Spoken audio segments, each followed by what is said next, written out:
Couple of quick announcements here.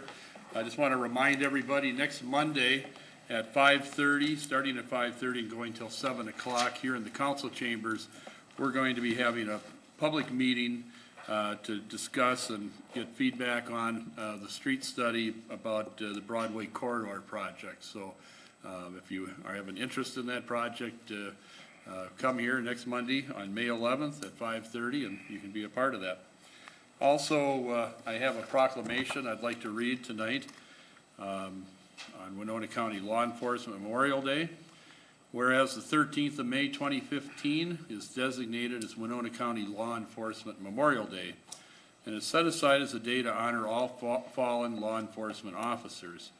And whereas the well-being of all citizens of Winona County and the United States is preserved and enhanced as a direct result of the vigilance and dedication of law enforcement personnel, and whereas more than 700,000 men and women at great risk to their personal safety presently serve their fellow citizens as guardians of peace, and whereas more than 100 peace officers across the nation were killed in the line of duty during 2014, and whereas all Winona area law enforcement agencies use this day to honor our fallen fellow officers who have made the supreme sacrifice for the citizens of Winona County and the city of Winona, and whereas this day also serves as a reminder of the dangers faced currently serving law enforcement officers in their day-to-day activities, and whereas our officers do not serve in a vacuum, but are assisted in many ways by the citizens of Winona and Winona County. Now therefore, I, Mayor Mark Peterson, do hereby call upon all the citizens of Winona County to join area law enforcement agencies in honoring our fallen officers on Winona County Law Enforcement Memorial Day. One last thing is tonight we are fortunate to have with us Mr. Joe Lepley and the students that recently made a trip to Misato, Japan, and they would like to make a presentation and I understand say a few words. Well, this made it back in my suitcase in one piece, and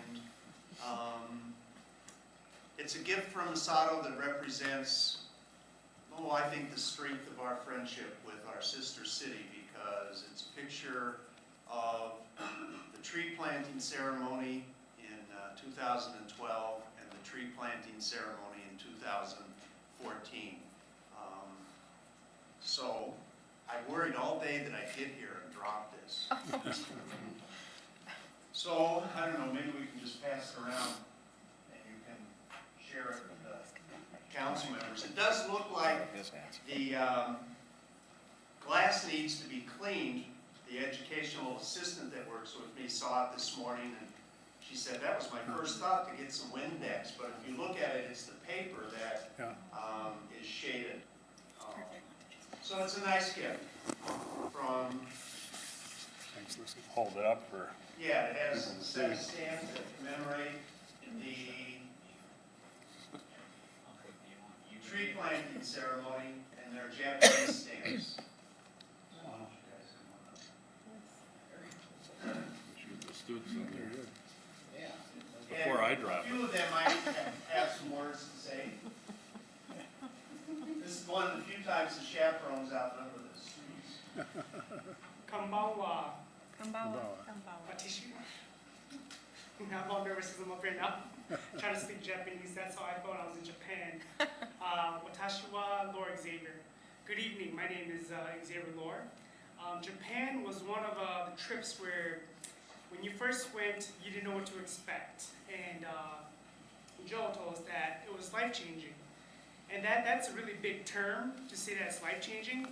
And I was kind of like, life-changing, what could be life-changing about it? And then when I got there and I met the people, and I was amazed. I mean, there were such humble people. They would bow to you. Everywhere we went to hotels, restaurants, the staff would greet us. When we left, they would be outside, bowing, waving us. So never have I ever seen, that such humbleness or, that great discipline that they had. There's a saying that, true education And true education is hard to find, but when you see it, you know it. When I was in Japan and I saw my students, after 8 days, I saw them go to the school, live with a family. They learned so much. They learned how to bow their heads. They learned how to be polite. They even picked up the Japanese custom where they take off their shoes. And a lot of the students were even willing to try all kind of foods. Some of the students learned respect so well that they ate, in Japanese, you eat all your food. They were there, and they with the chopsticks, they ate every grain of rice because they wanted to show respect to the Japanese culture. So that's some kind of experience I learned in Japan. There's a lot more to say, but we would spend another 30 minutes, so I'm just gonna wrap it up quick. I've learned so much. I mean, you know, the respect, the humbleness, the bowing, taking your time to ask questions and learning each other's cultures. If you guys ever get the chance, take it, do it, go there and see what life-changing means. So that's all I have to say.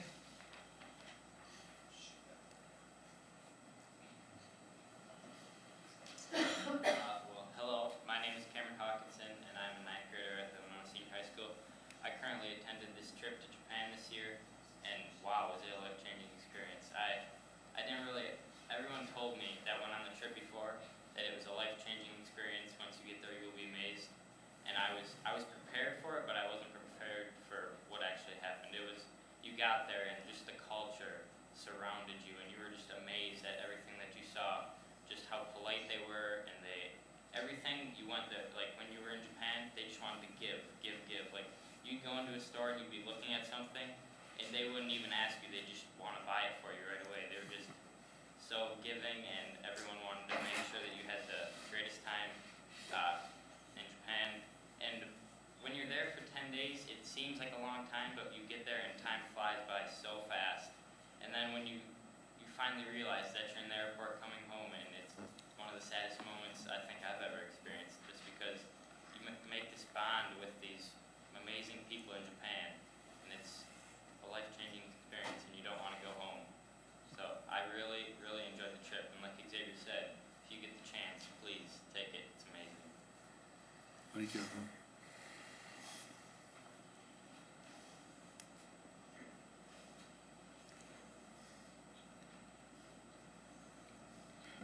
I'm Grace Miller. I'm Max Hetzel, And I'm Anna White. and we're all 8th graders at Winona Middle School, and of course, as we're here, we all went on the trip, and, well, I don't exactly know what to say, because, like the two before us have said, they've said so much about how it's life-changing, and how the culture just kind of seeps in and takes hold of you. It gives you a feeling of, I don't know the exact word to choose, but you feel happy, like you're truly content. You know that even though something bad can happen, you'll still be happy and everything's going to be okay. It's, the culture as a whole, it's an amazing place to be. They're also kind, and like they said before me, of course, they're humble, and they will buy you something, even if you're just looking at them. I know that from experience. And I'm just impressed, because I think if people in America, I'm not trying to, attack Americans, of course, but if there was such respect that they had over in Japan, I think everyone would be happier, and this would be a much happier place to be.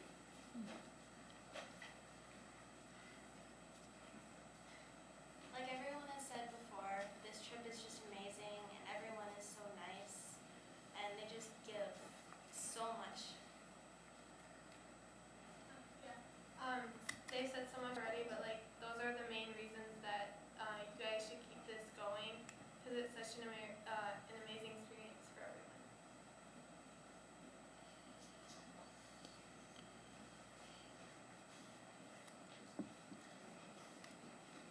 I'm Jess Miller, and I got to go along this year with Grace, my daughter, and chaperone the trip. And just from a parent's perspective, I've heard a few rumors where in the past and possibly in the future they've talked about maybe going every other year or changing it a little bit, and I hope that that never happens. I think it's a unique trip in that the kids worked really hard to go on this trip. It's not something where parents just forked over a bunch of money and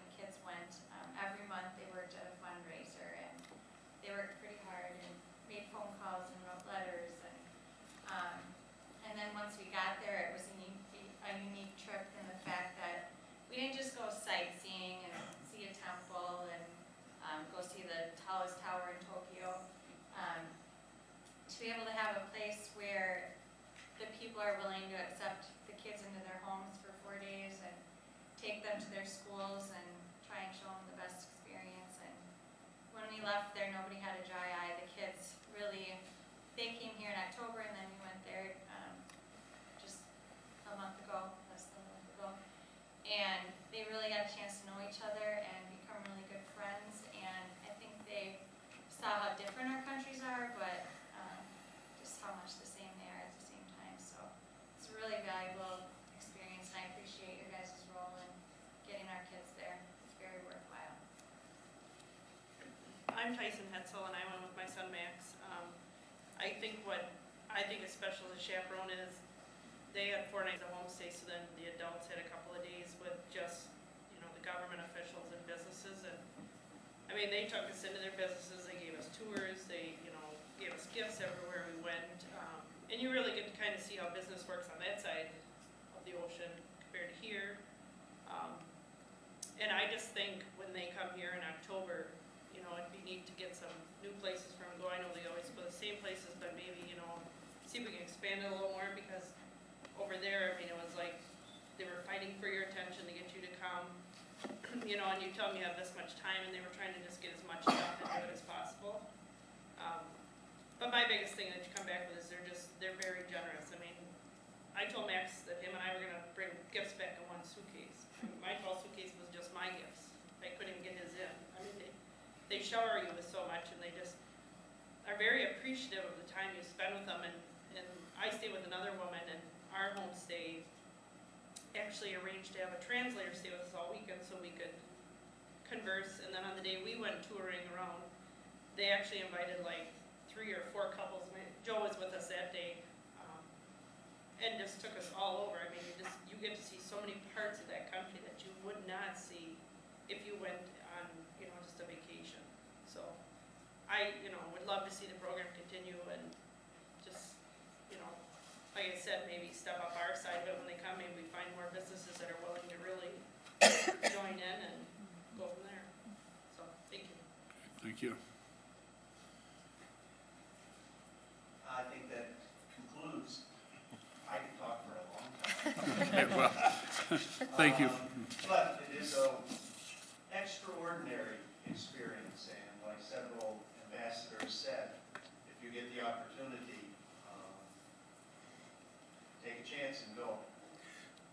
Got a question for Joe. Is there going to be a kind of a display of their trip and a presentation later on at the middle school? Yes, at the end of the month, the Tuesday after Memorial Day. Okay. Is when the ambassadors will get together and sort of present their story more in depth. Another opportunity to hear from the participants. Well done. Before we close, can I say something? Well, Joe probably doesn't know, but he was my drama teacher, drama classroom in middle school. And I believe he's retiring, so I just want to give him a recognition and a round of applause for all his hard work through the district.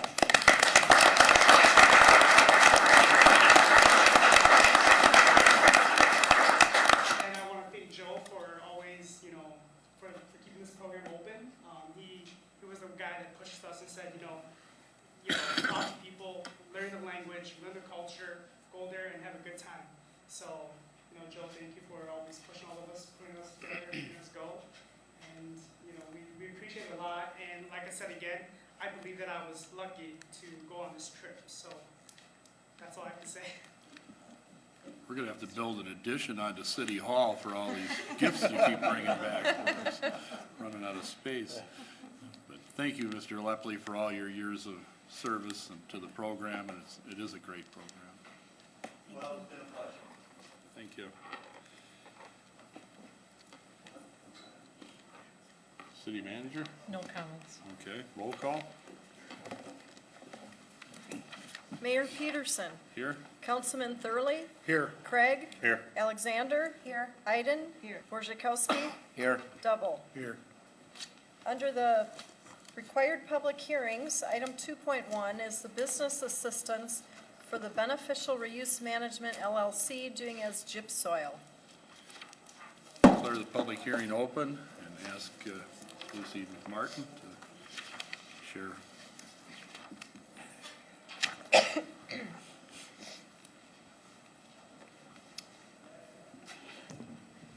Thank you, Mayor and members of council.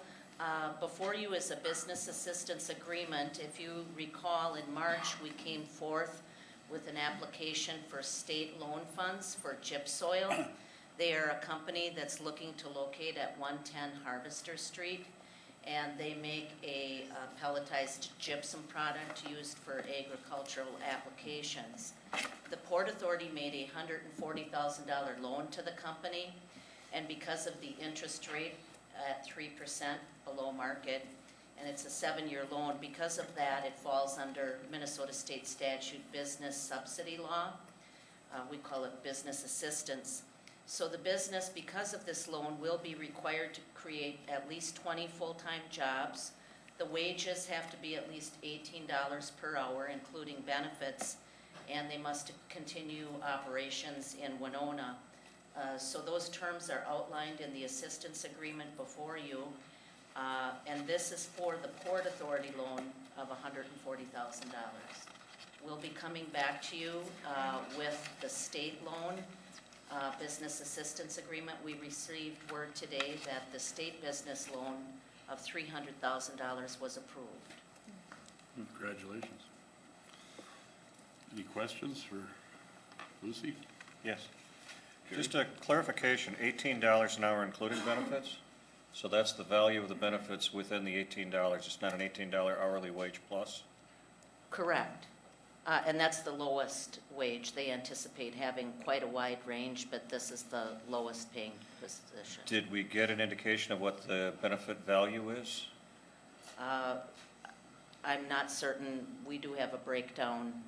I don't have the numbers with me. I'm just trying to get the real raw data, especially for the media, so we know what's the approximate dollar amount for the jobs. But, well, thank you. Yes. Other questions? Anybody else wish to speak? Anybody else here wish to speak to this topic? Last chance. Hearing none, I'll declare the public hearing closed and ask if there's a motion. I'd move to approve the business subsidy agreement. Second. Motion by Al, seconded by Paul. Any further discussion by council? Hearing none, we'll vote. All those in favor of the motion say aye. Aye. Opposed, same sign.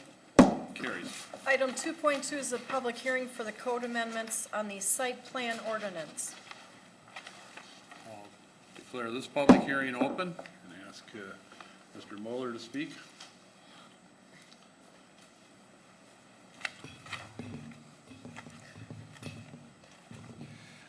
The next few items on your agenda package include a number of changes that the Planning Commission has been in the works making for a couple of months now.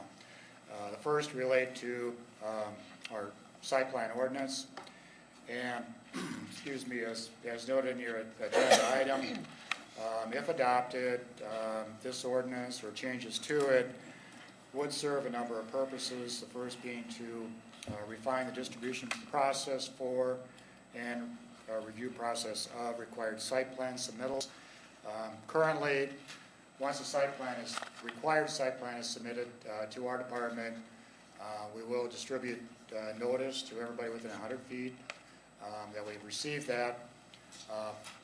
Anybody within that area, or virtually anybody else, could come in and request Planning Commission review of that site plan during that 7-day period, during which, or following which, we would establish a meeting before the Planning Commission for that.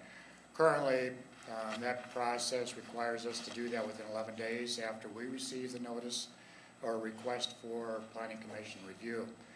Under the proposed process, the changes we're looking at, the Planning Commission currently does not receive notice that we have a site plan. We received a site plan. Under this process, they would be notified of that fact. If a planning commissioner requested review, again, the full planning commission would have to review that request. Currently, I would estimate that about 1% of all the site plans we received actually are submitted to the planning commission for review. In terms of the process, the Planning Commission would no longer have to review that within 11 days of receiving a request. we would move that to our next regular meeting date, so it actually works better for that. The process would also, changes would also serve to provide that the planning commission can impose conditions on any approval. Currently, they do that now, but this formalizes that process. It would also require that once a site plan is reviewed and approved, that project be implemented within a 12-month period. If it's not, the applicant can come back to the planning commission and request another 12-month extension, given hardship reasons for whatever that might be. But what we're trying to do here is to, not with just this process, but most of our processes, is to include provisions that we call drop-dead dates. The reason for that being that the longer you let a project just sit, the more the neighborhood changes. And if a neighborhood changes a lot within 10 years, project still isn't implemented, and then all of a sudden it is implemented, the neighborhood goes crazy. And they don't understand why they weren't notified, and so on and so forth. So the idea here is to encourage developers to kind of move the process forward. It's rare when that doesn't happen. For the most part, the developer's not going to go to the expense and time and energy to have a plan approved and then just sit on it forever. But again, this provision would be added to the site plan ordinance. Finally, another major change is that we are looking at a potential appeal process of a planning commission decision to council. Should that occur, then the council would have to have a hearing. A published notice would be put in the newspaper, and the council would hear it, and they could override the planning commission or concur with the planning commission recommendation, or whatever. Currently, this process is not part of our ordinance, and so currently the process terminates with planning commission review. This would add another step to the process. Thank you for that explanation. Any questions for Mark? Okay, thank you. Anybody else here wish to speak? Anybody wish to speak? Last chance. Declare the public hearing closed and ask if there's a motion. I would so move the recommendation. Motion by George, enthusiastically seconded by Paul. And any further discussion? Hearing none, we'll vote. All those in favor say aye. Aye. Opposed, same sign. Motion passes. Item 2.3 is the code amendments for the shoreland ordinance. Declare that public hearing open and ask Mr. Mueller to speak again. Changes proposed to this ordinance, there are two that we're looking at. Both are relatively simple. The first would be that we would be able to communicate electronically with the DNR on notices, required notices for shoreland decisions. Up to this point, recently, we can only do that in writing, but that can be done electronically now, so that's incorporated into our ordinance. The second change is that relates to conditional use provisions of the ordinance. And what we're doing here is simply to provide language that is consistent with current conditional use, recent conditional use language that we made that would allow the Planning Commission to review a conditional use versus the Board of Adjustment. Prior to that change, the Board of Adjustment considered all of these things. And so what this change would do would say that if you're proposing a conditional use permit within the shoreland ordinance, you would have to work through the Planning Commission. That's all it says. Any questions for Mark? Anybody else wish to speak to this topic? Anybody else wish to speak? Last chance. Declare the public hearing closed. Is there a motion? I would move that we adopt the attached ordinance. Second. Motion by Pam, seconded by George. Any further comments? Hearing none, we'll vote. All those in favor of the motion say aye. Aye. Opposed, same sign. Carries. Item 2.4 is the code amendments for the subdivision ordinance. Declare this public hearing open and ask Mr. Mueller to speak again. The changes that we're proposing to this ordinance, which is Section 4206, relates to final plats only. And the first change that we're looking at would provide that the Planning Commission and City Council would have the ability to require various development agreements, natural state area agreements, conservation easements on a project. Historically, the way we approve plats has evolved a little bit, and currently we already require these types of things with most of them, most of our subdivisions, but this language would simply formalize what we do right now. This section would also include a drop-dead date for plat recording. Currently we have no timeline as to when a plat needs to be recorded with the county recorder. This would require a 180-day timeline, 6 months. And if that was not done within that time period, the council would have to extend that, basically. Somebody would have to come to you and ask for an extension of that, primarily because you, as the governing body, approve the final plat in the end. So, and then finally, we would need to have evidence of recording of the final plat before we could authorize any building permits or development permits, grading permits, that type of thing to the plat. So we'd have to see that the plat has actually been recorded. So those are the three primary changes we're looking at to that ordinance. Any questions for Mark? Okay, anybody else wish to speak to this topic? Anybody else wish to speak? Last chance. Declare the public hearing closed. I'll move the approved amendment. Second that. Motion by Paul and seconded by Pam. Any further discussion? George? In the verbiage here, is there any way we could kind of maybe change that drop dead verbiage to something else? Yeah, we don't refer to that in the ordinance. Okay. It's just a note sheet. Okay. Yeah. Thank you. All right, we'll vote. All those in favor of the motion say aye. Aye. Opposed, same sign. Motion carries.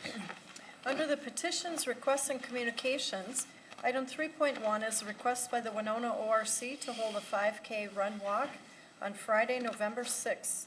Move to approve that request. I'd second that. Motion by Michelle, seconded by Pam. Any discussion? Hearing none, we'll vote. All those in favor say aye. Aye. Opposed, same sign. Carries. Item 3.2 is a request to close Johnson Street for a neighborhood picnic on Sunday, May 17th. Move to approve that request. I'd second that. Motion by Michelle and seconded by Pam. Discussion? Hearing none, we'll vote. All those in favor say aye. Aye. Opposed, same sign. Passes. Item 3.3 is an application for liquor licenses for the High and Low Tap for Angela McGuire. Move to approve the liquor license. Oh, second. Okay. Motion by George, seconded by Michelle. Discussion? Is the person here tonight that's going to be? No. Ms. McGuire was not able to make it due to a family emergency, but the application was complete and passed a background check. Thank you. Any further comments? Hearing none, we'll vote. All those in favor say aye. Aye. Opposed, same sign.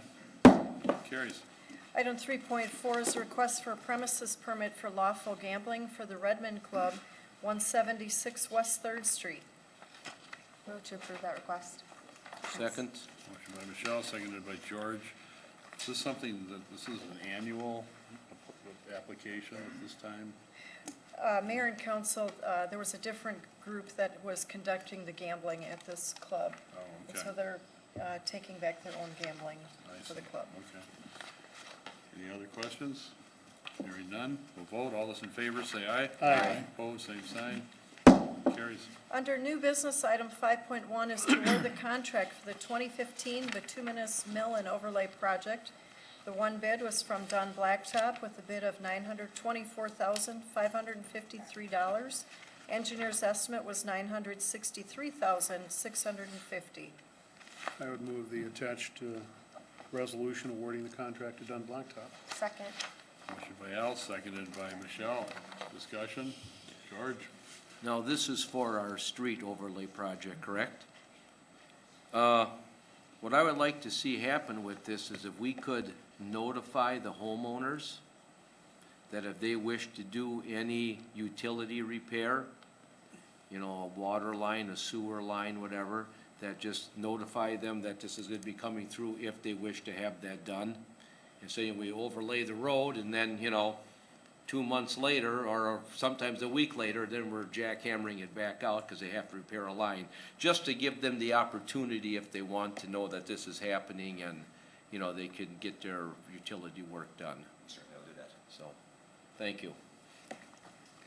Any other comments? I'm just pleased to see this many more blocks of streets improved. Look forward to when they get to West Howard Street. Any other comments? If not, we'll vote. All those in favor of the motion say aye. Aye. Opposed, same sign. Carries. Item 5.2 is the joint powers agreement with the Southeast Minnesota Violent Crime Enforcement Team. Move to approve the attached resolution. Second. Motion by George, seconded by Jerry. Any discussion? George? Could the chief touch base on this a little bit? The Southeastern Minnesota Violent Crimes Task Force, I'm just gonna call it the task force from this point on because it's a little bit long. The main changes in the agreement are the name of the task force has just been formally changed at the request of the state agency that appropriates some of the funding for it through a grant. The task force is also supported by forfeiture funds.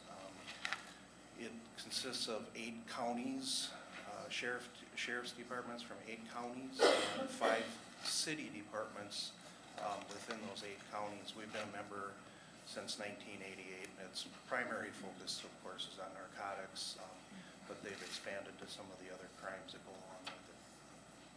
They help fund, they pay for vehicles for our 2 investigators. They pay out of jurisdiction overtime.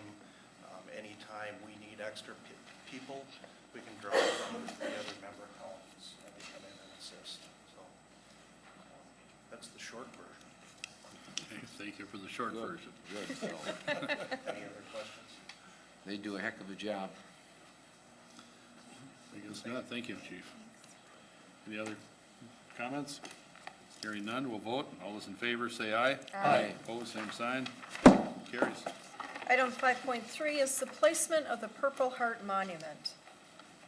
Is there anybody here to speak to this?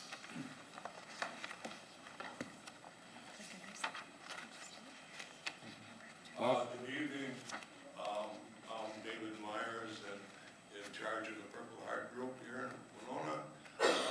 The placement of the monument I thought was already processed and voted on here before the council some time ago. What this is for this evening is permission to place walkway bricks around the monument. With starting at the base of the monument, going the width of the monument and out towards the parking area, 3 feet roughly, that's 21 cubic feet, and in short is about 100 bricks to start this thing off with, of which we have 15 veterans to be honored with the brick with their name and where they received their Purple Heart, and that year to start off with. We're a small group, there's not that many wounded vets, so like I said, would like permission to place the bricks around the monument, out 3 feet, and to start it out at the face of the monument, placing 100 bricks this fall. When we get the monument in, the monument's ordered, it will be in place in late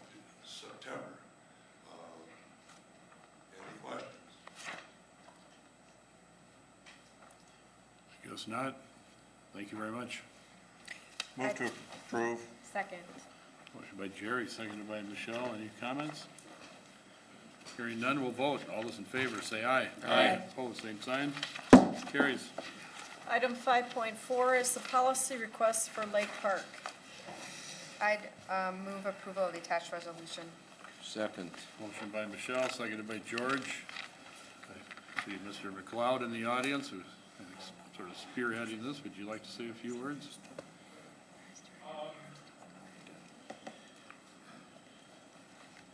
Name and address, please. My name is Reggie McLeod, and I'm too tall for the microphone stand. And I live at 267 East Sanborn in Winona. And I'm working with a group of people called Healthy Lake Winona, trying to improve the quality of the lake and the quality of Lake Park as well. And some of the other members are sitting back there. And we've got a lot of talent and experience on the group, and we have long-term plans to hopefully make Lake Winona swimmable again. And even though Lake Park is really a great park, and I walk around it frequently and fish there and so on, we think we can make it even better and help more people to enjoy it. And the first thing that we've decided to work on is to discourage people from feeding the geese and ducks in Lake Park. And I think there's a lot of material. I don't know how much I should go over that with the details.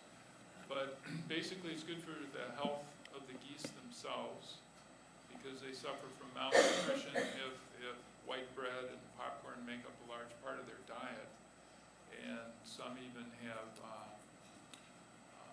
developmental changes where they can't fly, and it makes it more likely that they'll get disease and so on. It's just not a healthy situation for the waterfowl. It's not a healthy situation for the people that walk around the park and have to walk through waterfowl feces, and it can cause swimmer's itch in people who swim in the lake, and it's not good for the water quality of the lake itself.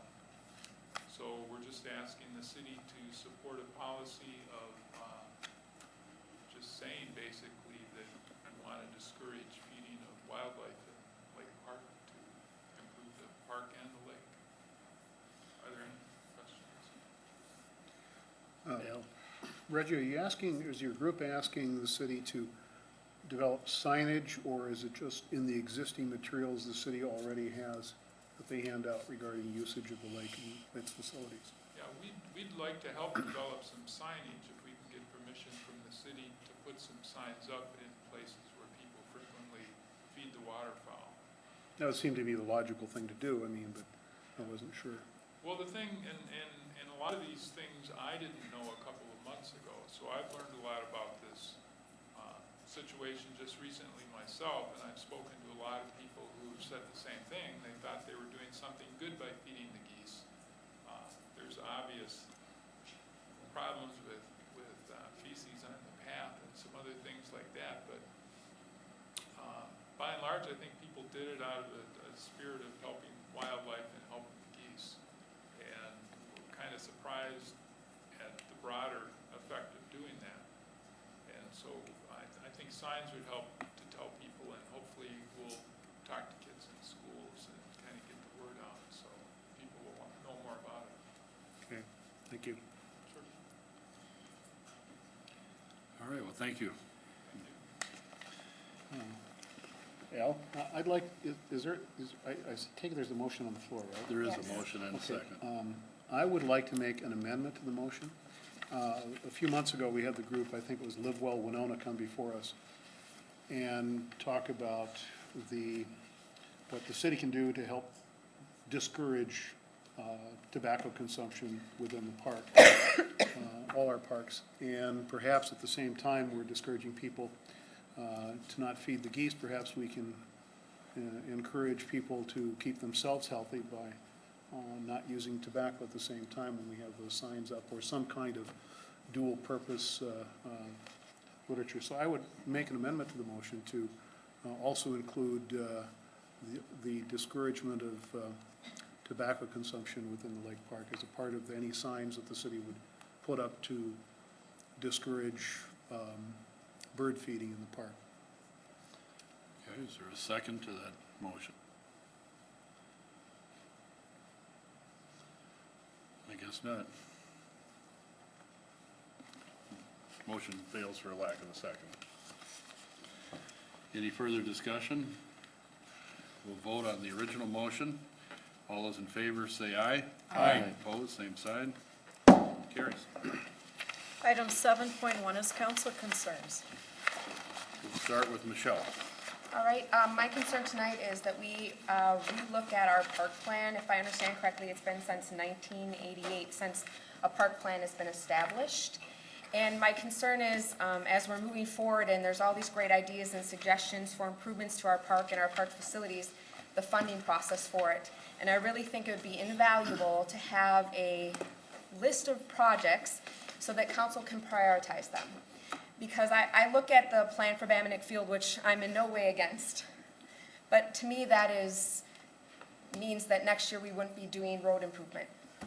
So what I would like to do is have something brought forward so that we can look at the plan, look at the costs of them, prioritize the list. I know that we've been waiting to do some work at the Masonic Temple since my first term on council. And I think there's probably some funds available in the facility fund where we could actually tackle that structural roof issue. And I just think we need to be a little bit more aggressive there, but I'm also concerned about this plan we have to continue to improve the roads. And I think we need to look at how we're going to fund this, because doing both of those would be a tax increase that I don't think we've thought about. And so, I'm not even sure that we know all of the projects that need to be tackled in the parks, because I think as we start looking at Baminick, then we realize, okay, this needs to be done, and that needs to be done, and without really knowing what is out there, it's hard for us to set a budget and then a timeline for these projects to be touched on. And right now, our focus is Bud King, because we have a bond out for that, and then moving forward, what are we going to do and when are we going to tackle it, so we can give people a realistic timeline and a cost, and what that might mean in taxes, or what projects do we want to put off and what do we want to put first. And that's kind of my council concern, is that we actually take a comprehensive look at our park system and the improvements needed. That's all I have. Thank you. Jerry?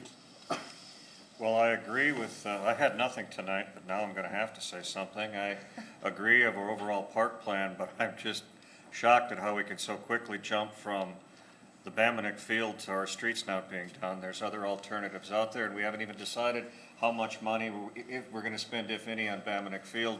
So please don't figure it's either baseball or driving on a non-potholed street.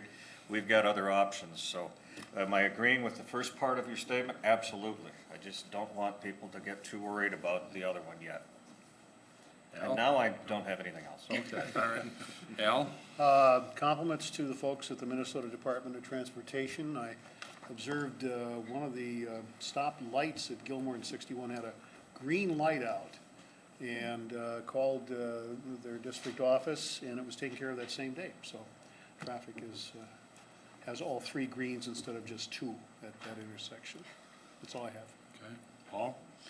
I have two items. One is that I would like the Park Rec to look seriously at foot golf or soccer golf as part of our budget process and so on. I understand that there's one in Rochester, one under construction as well, so they'll have two. It is one of the hottest growing sports there is, has a relatively quick payback cost-wise, and I would suggest that possibly the 540 acres that are in Prairie Island, that this would be a considerably small print of maybe 20 acres that it would take, and might be a good tie-in with the recreational and camper area over there. And it is a revenue producing activity. Plus it integrates soccer along with golf and has very little disruption of the topography. The other issue is I had the opportunity to attend the league meeting with the municipalities, and one of the focuses of that meeting over in Casson was the J2G plan, which is the Journey to Growth, being driven by Rochester, as well as the southeastern Minnesota idea that they are piloting. They have a rather elaborate plan, a very complex structure, attempting to engage all of southeastern Minnesota in that plan. One of the things that is at the top of their agenda is to have high-speed rail, of course, to the airport, but also what came out in the discussion is also to have freight on those rail lines. And I think that it can be a serious conflict with Winona and what our objectives are for trade. It also was pointed out that they're running into some issues related to they need to diversify their economy, because at current time they were running 50,000 workers into Rochester on a daily basis. The funding institutions are saying that 40% of their workforce is tied to health, and that needs to change. And I think that since our base is strongly manufacturing, and since they have more than ample available space in Rochester, that we need to seriously engage ourselves in this process that they're in, have representatives in that process, and we make sure that we have a voice at the table, because if we don't, we're going to end up on the short end of the stick. Okay, thank you. Pam? Not tonight. George? Okay, thank you. Last week, the mayor and police chief Judy and myself, we had a conference call with the railroad, Canadian Pacific Railroad, in regards to block crossings and things, and we are to be in conversation with them in a couple more weeks from what I understand. And I thought the conversation went pretty well. You know, we're making your problems more and more aware, and we appear to, I think, beginning to hopefully set a foundation on getting something taken care of down there on Mankato Avenue and Louisa Street. So it was a very, very good positive phone call, and hopefully that continues. Just on a sad note this evening, I'd like to pass on a few condolences. First of all, to the family of Laverne Bartleson. Laverne, who passed away last week. He was often seen walking in the Brookview area, Glenview area, every now and then find his way across Highway 43 to his son's house, Kim. To his wife, Darlene, to their children, condolences on the passing of Laverne. He was a very, very, very caring and gentle man. Also condolences to the family of Linda Rose, who passed away here a week ago. Linda was not only loved and cared for by her family, but by her many co-workers at Winona Health. To her husband Scott, to their children, to her mother Sally, to her brothers David and Bill Schultz, condolences on the passing of this wonderful lady. And also, just finally, to our city engineer Brian Dufresne and his family on the loss of Brian's brother. Very painful, and we wish him well. I know we all do here in City Hall. Wish him well as their healing process begins. Thank you. Okay, thank you. Under the consent agenda, there are two items: approval of the minutes from April 20th and a final adoption of an ordinance to move the Park Maintenance Department to the Department of Parks and Recreation.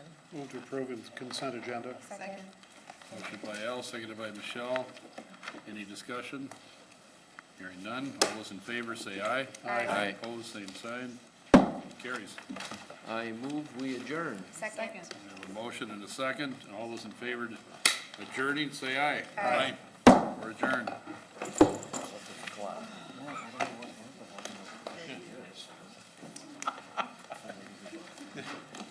Paul, thank you. Thank you to you and Reggie.